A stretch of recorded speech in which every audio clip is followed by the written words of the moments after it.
All right, let's talk about yesterday's 32-23 win over the Colts. It looked like an old Browns. What happened to the old Browns teams? It looked like it was going to happen again. Then, for some odd reason, the ball hit the upright and caromed inside the goalpost, and the Browns almost assuredly got the win. Is that an act of God, or did God maybe think he had the wrong team, or what happened here? Yeah, that was pretty interesting. We've seen that go the other way so many times. I thought when the kickoff return for touchdown happened, I thought that was one of those moments that were going to turn the game, and we'd be looking back afterwards saying, well, the Browns are 3-2, could have been 4-1 if not for that.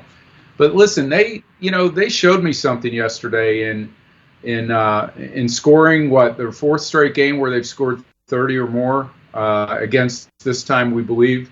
It's statistically early, so when somebody says that's the top-ranked defense in the NFL, yeah, it is for now, but we don't know how great it is yet. But it was still impressive to see that, and I thought defensively the Browns, showed me something in turning a couple of big Colts mistakes into scores. So I think this is a very impressive start, obviously, but it's one of those starts that I think means more even inside that locker room, because there's no reason to question the rookie head coach. There's no reason to question his plans offensively, and not much reason to question them defensively right now with overcoming some of the injuries they have. And you mentioned the 30-plus mark.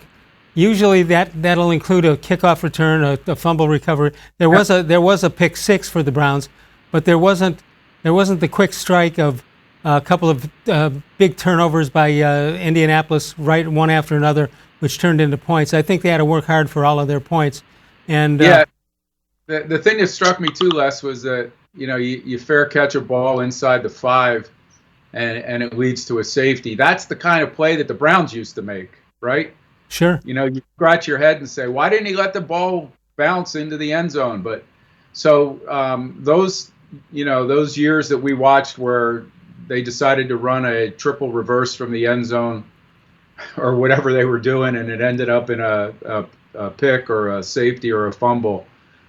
They seem too disciplined right now under Stefanski for that kind of stuff to happen, or at least for that kind of stuff to become a habit. I think with that play you're talking about, the special teams play, I think all teams don't have. There are a lot of non-special special team players, and it's not just the Browns. We wonder why the Browns never return kicks or do well that way. Most teams are guilty of the same thing, and I'm sure that in Indianapolis today they're screaming at the guy, even though, as you suggest, it didn't matter in the whole scheme of things. It didn't matter that much. Yeah, to me, the special teams are like bullpens, right? You go into seasons hoping that you have guys that are going to perform the way they did the year before. But if they were all that good, they'd be starting pitchers, and if they were all that good, they'd be position players in the NFL. So. Yeah. I think they're basically saying, "Don't mess. You're in the game, but don't mess anything up. Just keep the game the way you saw it." Yep.